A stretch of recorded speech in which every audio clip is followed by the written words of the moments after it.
అధికారం మనదైతే ఏ తప్పు చేసినా అడ్డుపడేవారు ఉండరనే రీతిలో ఇష్టారాజ్యంగా వ్యవహరించారు కాకినాడ మాజీ ఎమ్మెల్యే ద్వారంపూడి చంద్రశేఖర్ రెడ్డి.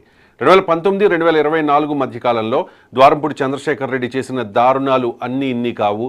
ఒకవైపు అధికారాన్ని అడ్డుపెట్టుకుని ద్వారంపూడి చేసిన దందాలు, మరోవైపు తన అకృత్యాలను ప్రశ్నించిన ప్రతిపక్షాలపై కక్షపూరిత దాడులు. ఇది ద్వారంపూడి చంద్రశేఖర్ రెడ్డి స్టైల్. కాకినాడ పోర్టును అడ్డాగా చేసుకుని బియ్యం, గంజాయి అక్రమంగా ఎగుమతి చేశారని ద్వారంపూడిపై ఆరోపణలున్నాయి. వీటన్నిటిని ప్రశ్నించిన జనసేన నాయకులపై వ్యక్తిగతంగా కక్ష పెంచుకున్నారు ద్వారంపూడి. తన అనుచరులతో జనసేన కార్యకర్తలపై అలాగే వీర మహిళలపై కూడా దాడులు చేయించారు. తమ పార్టీ క్యాడర్పై జరిగిన దాడుల్ని ఖండించిన పవన్ కళ్యాణ్పై కూడా అసభ్య పదజాలంతో విరుచుకుపడ్డారు ద్వారంపూడి. మాటలతో అంటే నోటితో చెప్పలేని విధంగా పక్కన మహిళలున్నా కూడా అసభ్య పదజాలంతో విరుచుకుపడిన పరిస్థితి. సో అధికారాన్ని అడ్డుపెట్టుకుని డబ్బు వెదజల్లి ఎలాగైనా గెలిచేద్దామనుకున్న ద్వారంపూడికి ఈ ఎన్నికల్లో ఓటమి తప్పలేదు. జగన్ను అడ్డుపెట్టుకుని ద్వారంపూడి చేసిన కృత్యాలకు ఫలితం అనుభవించే టైం దగ్గర పడింది అంటూ ఉన్నారు జనసేన నాయకులు. ద్వారంపూడి చంద్రశేఖర్ రెడ్డి చేసిన దారుణాలు, అకృత్యాలు ఒక్కొక్కటిగా బయటపడుతూ ఉన్నాయి. అధికారాన్ని అడ్డుపెట్టుకుని ద్వారంపూడి అనుచరులు రూల్స్ను పక్కన పెట్టి చేసిన అసాంఘిక కార్యకలాపాలు ఇప్పుడు వెలుగు చూస్తూ ఉన్నాయి. కాకినాడలో మాజీ ఎమ్మెల్యే ద్వారంపూడి ముఖ్య అనుచరుడు బల్లా సూరిబాబు అనుమతులు లేకుండా నిర్మాణాలు చేపట్టాడు. అనుమతులు లేకపోయినా ద్వారంపూడి అనుచరుడు కాబట్టి ఇన్నాళ్లు చూస్తూ ఉండిపోయారు అధికారులు. కానీ ఇప్పుడు ఆ పరిస్థితి లేదు. ఆ అక్రమ నిర్మాణాన్ని కాకినాడ కార్పొరేషన్ అధికారులు కూల్చేశారు. దీంతో ద్వారంపూడి చంద్రశేఖర్ రెడ్డికి కోపం వచ్చింది. వెంటనే కాకినాడ కార్పొరేషన్ అధికారులపై చిందులు తొక్కారు. ఆ విజువల్సే మనం చూస్తూ ఉన్నాం.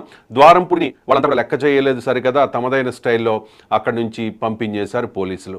కట్టడం అక్రమమని తెలిసి కూడా తన అనుచరుడికి మద్దతిచ్చిన ద్వారంపూడి నిర్వాకాన్ని చూసి కాకినాడ ప్రజలు ముక్కున వేలేసుకుంటూ ఉన్నారు. ద్వారంపూడి చంద్రశేఖర్ రెడ్డి అంటే ఆయన ఒక మంత్రి కాదు, కానీ ఉమ్మడి తూర్పుగోదావరి జిల్లాకే సీఎంలా ఈ 5 ఏళ్ల పాటు వ్యవహరించారు అనే పేరుంది ఆయనకి.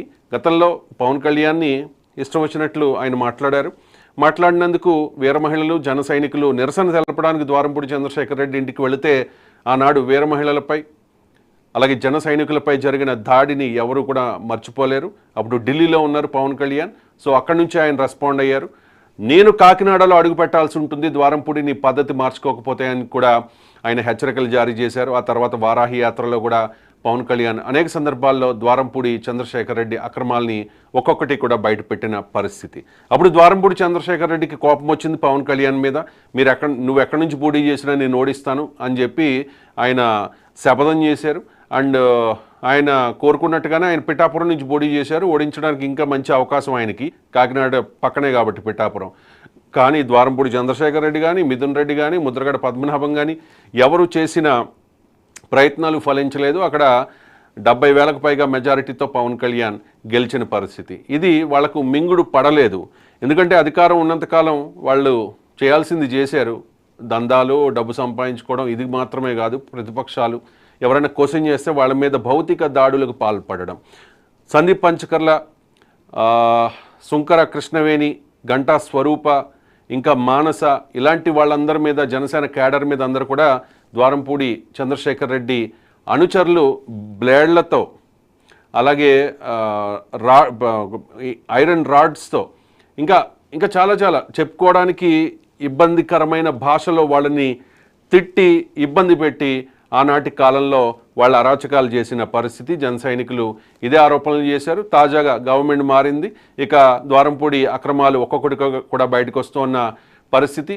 ద్వారంపూడి ముఖ్య అనుచరుడు అనుమతులు లేకుండా కట్టిన బిల్డింగ్స్ని కాకినాడ కార్పొరేషన్ అధికారులు ఈ ఉదయం కూల్చేశారు. ఆ విజువల్సే అక్కడికి మనం చూస్తూ ఉన్నాం ఒక బాక్స్లో. సో వెంటనే ద్వారంపూడి చంద్రశేఖర్ రెడ్డి కోపం వచ్చింది. అక్కడికి హుటాహుటిని వచ్చారు. కానీ ఆయన ఎమ్మెల్యే కాదు, వైసీపీ అధికారంలో కూడా లేదు కాబట్టి ఖచ్చితంగా పోలీసులు వాళ్ళ మాట వినలేదు. అక్కడి నుంచి పంపించేసే ప్రయత్నం చేస్తూ ఉన్నారు. మనం లైవ్లో ఎక్స్క్లూజివ్గా చూస్తూ ఉన్నాం.